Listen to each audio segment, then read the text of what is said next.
China ने ऐसा claim किया है कि अभी अभी ब्राज़ील से रिसेंटली उसके पास कुछ चिकन विंग्स आए हैं जो कि फ्रोज़न फ्रूट्स है। मेरा मतलब क्या है कि पैकेज मटेरियल्स हैं और ये फ्रोज़न फूड के ऊपर उसको कुछ कोरोना वायरस के पार्टिकल्स दिखे हैं। जी हाँ, मतलब कोरोना वायरसेस दिखे हैं। उसकी उसने जांच भी करवाई और जांच करवाने के बाद को पता चला कि ये कोरोना वायरस ही है।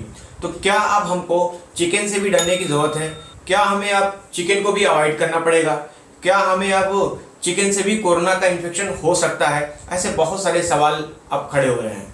तो चलिए पता करते हैं इसके पीछे क्या सच्चाई है, इसके साइंटिफिक रीजंस क्या हैं, क्या ये पॉसिबल है या नहीं है।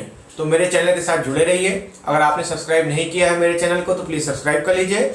तो आइए पता करते हैं कि क्या है इस चिकन, कोरोना और चाइना का राज।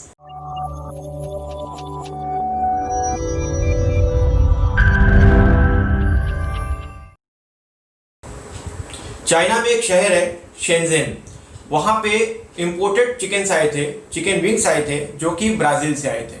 अभी वहाँ पे जब जांच की गई तो पता क्या चला कि उन चिकन विंग्स पे कोरोना वायरस के कुछ पार्टिकल्स मिले। उसके मिलने के बाद वहाँ की अथॉरिटीज़ जो है, जो चाइना की हेल्थ एजेंसीज हैं, वो काफ़ी जो है वो कह सकते हैं कि परेशान हो गई और उसके बाद काफ़ी अलर्ट हो गई। क्या इन चिकन विंग से भी कोरोना वायरस का इन्फेक्शन फैल सकता है? इसको पता लगाने के लिए उन्होंने तुरंत ही जो भी सैंपल्स थे उसको लैब में भेजे और लैब में भेजने के बाद उसको टेस्ट किया तो पता चला ये कोरोना वायरस के ही पार्टिकल्स थे। एक्चुअली कोरोना वायरसेस थे उन चिकन्स पर। अभी उन्होंने फिर जो है प्रिकॉशन के तौर पे जो भी लोग कांटेक्ट में आए थे या जो लोग उस चिकन फ्रोजन फ्रूट्स को हैंडल कर रहे थे उनकी जांच की गई कि क्या वो कोरोना पॉजिटिव है। अच्छी बात यह है कि उस चिकन विंग्स के थ्रू यानी फ्रोजन फूड के थ्रू किसी को भी इन्फेक्शन नहीं हुआ। जी हाँ, सारे रिजल्ट्स जो है वो निगेटिव ही आए। तो अभी चाइना का कंसर्न मगर जारी ही है। वो अभी भी सोच रहा है कि शायद चिकन विंग के थ्रू इन्फेक्शन हो सकता है या हो सकता है और भी कंट्रीज़ का, या हमारे दिमाग में बात आ सकती है कि क्या सच में चिकन्स के थ्रू ये इन्फेक्शन हो सकता है या नहीं। ये देखिए जो रिपोर्ट दी गई है वो चाइना का ग्लोबल टेलीविजन नेटवर्क है, उसके थ्रू ये रिपोर्ट दी गई है। अभी तक ब्राज़ील के थ्रू कोई भी क्लियरेंस नहीं है। मतलब ब्राज़ील का कहना ये है कि चाइना के थ्रू अभी तक कोई ऑफिशियल नोटिफिकेशन के पास नहीं आया है कि उस चिकन के थ्रू यानी उस कोरोना वायरस के थ्रू किसी को इन्फेक्शन हुआ हो जो कि चिकन को या फ्रोजन फूड को हैंडल करते वक्त हुआ है। जी, यहाँ तक कि ब्राज़ील की जो एसोसिएशन है, that is Brazil association of animal protein, जिसको ABPA बोलते हैं, उसका भी ये कहना है कि अभी तक कोई ऐसी रिपोर्ट नहीं है कि मीट के द्वारा कोरोना वायरस का इन्फेक्शन हुआ हो। तो अभी यहाँ पे जो हमारे लिए कंफ्यूजन है कि क्या चिकन के थ्रू इन्फेक्शन हो सकता है। ऐसा भी हो सकता है क्या कोरोना वायरस जो है वो चिकन के अंदर चला जाए और फिर हम उस चिकन को खा रहे हैं या यूज़ कर रहे हैं तो हमको भी इन्फेक्शन हो जाए। इसको जानने के लिए आपको थोड़ा साइंटिफिक बैकग्राउंड जानना पड़ेगा कि किस तरह से हमको इन्फेक्शन होता है, यानी कोविड-19 या कोई और वायरस किस तरह से बॉडी में एंटर करके इन्फेक्शन क्रिएट करता है। तो चलिए जानते हैं थोड़ा उस साइंटिफिक बैकग्राउंड को। तो देखिए, वायरस और एक और नाम है बैक्टीरिया, जिससे आप बहुत फैमिलियर होंगे। तो जो बैक्टीरियाज है और जो वायरस है, इन दोनों का जो है वो रेप्लिकेशन, या कह सकते हैं कि ये दोनों का मल्टीप्लिकेशन, रेप्लिकेशन, अगर आपको मैं नॉर्मल टर्म में बताऊं तो समझ लीजिए कि एक बैक्टीरिया से 4 बैक्टीरिया, 6 बैक्टीरिया कैसे बढ़ते हैं, या एक वायरस से और वायरस कैसे पैदा हो जाते हैं, यानी एक बैक्टीरिया से कैसे और बैक्टीरिया पैदा हो जाते हैं। इसको समझने के लिए आपको साइंस थोड़ी समझनी पड़ेगी। यहाँ पे मैं आपको बहुत ईजी लैंग्वेज में समझाता हूँ।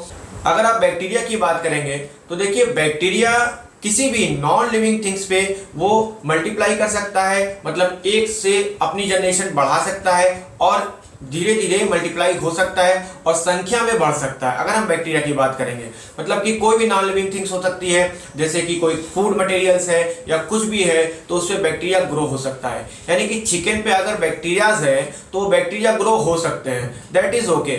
अगर आप वायरस की बात करते देखिए तो वायरस में देखेंगे तो वायरस जो है वो हमेशा लिविंग थिंग्स पर ही ग्रो करता है। बैक्टीरिया तो कहीं भी ग्रो कर देगा, मगर वायरस जो है वो हमेशा लिविंग थिंग्स पर ही ग्रो करेगा। अगर आप किसी नॉर्मल वायरस की बात करेंगे तो वायरस सबसे पहले हमारी बॉडी में एंटर करता है, उसके बाद हमारी जो सेल्स हैं अंदर, जो कोशिकाएं हैं, उन कोशिकाओं से जाके अटैच हो जाता है और अटैच होने के बाद उस वायरस के अंदर कुछ जेनेटिक मटेरियल होते हैं जिसको हम बोलते हैं कि उस वायरस की समझ लीजिए एक मशीन है जिसके द्वारा वो जो है रेप्लिकेशन करता है और अपनी संख्या को बढ़ाता है।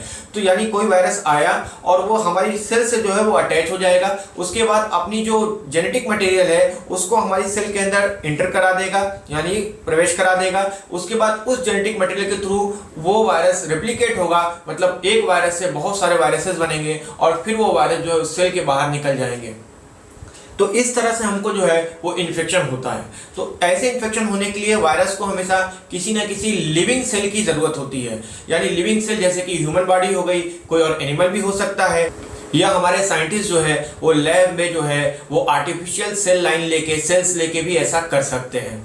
तो कहने का मतलब ये है कि वायरस को चाहिए लिविंग थिंग्स और बैक्टीरिया के लिए ये नेसेसरी नहीं है कि उसको लिविंग थिंग्स चाहिए, नॉन लिविंग लिविंग दोनों पे वो ग्रो कर सकते हैं।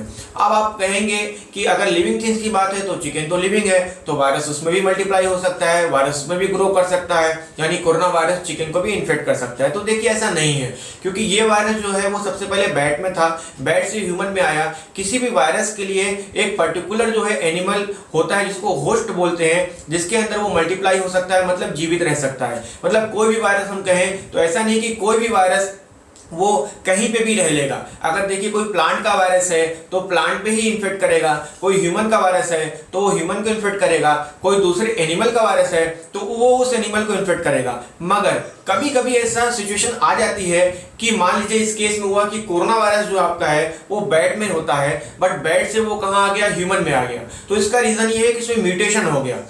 म्यूटेशन का मतलब है कि उसका जो मशीन है, जो जेनेटिक मटेरियल है, जिसके थ्रू, जिसकी हेल्प से वो सरवाइव करता है किसी भी होस्ट में यानी किसी भी एनिमल में, तो वो उसमें बदलाव कर लिया उसने, उसमें कह सकते हो उसने म्यूटेशन करके जो है अपने आप को और ऐसा बना लिया कि अब वो बैट के बजाय ह्यूमन में भी सरवाइव कर रहा है, यानी कि कोरोना वायरस जो है वो ह्यूमन में भी रह रहा है और इन्फेक्शन कर रहा है। तो अभी ऐसी कोई रिपोर्ट तो नहीं है फिलहाल किसी भी एजेंसी, किसी भी रिपोर्ट, किसी भी साइंटिस्ट के थ्रू कि कोरोना वायरस जो है आपका वो चिकन्स को या किसी और एनिमल को भी इन्फेक्ट कर रहा है। जी, तो अभी तक बैट से ये वायरस जो है वो बैट को इन्फेक्ट करता था, बैट से अभी ह्यूमन को इन्फेक्ट कर रहा है, बट अभी तक कोई भी ऐसी रिपोर्ट नहीं है कि हम कहें कि चिकन को भी इन्फेक्ट कर रहा है।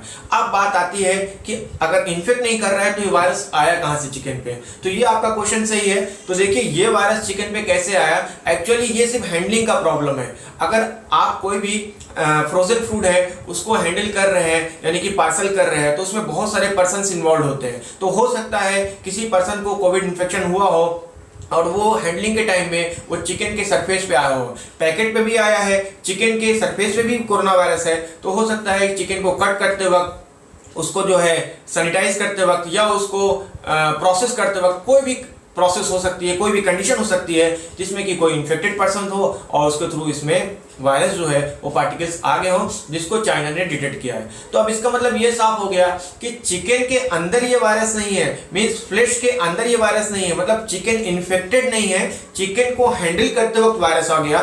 तो इसका मतलब ये बात क्लियर हो गई कि चिकन के अंदर वायरस नहीं है। तो देखिए इस कोविड-19 पैंडेमिक में वैसे भी हमको जो भी प्रोडक्ट, जो भी ऑब्जेक्ट यूज करने चाहिए, हमेशा ये ध्यान देना चाहिए कि उसको हम सैनिटाइज करके यूज करें, या उसमें कह सकते हैं कि वायरस नहीं होना चाहिए, पार्टिकल्स नहीं होना चाहिए, तो हम कोशिश करें उसको वॉश कर लें, अल्कोहल से वाइप कर लें, या और भी जो प्रोटोकॉल्स हैं उसको, जो WHO CDC वगैरह ने दिए उसको हम फॉलो करें। तो ये बात क्लियर हो गई कि हम अगर कोई भी ऑब्जेक्ट यूज कर रहे हैं तो ऑब्वियस सी बात है कि उसके सरफेस पे पार्टिकल्स होने के चांसेस हैं, यानी कोरोना वायरस होने के चांसेस हैं, तो आप उसको सैनिटाइज करके यूज करें।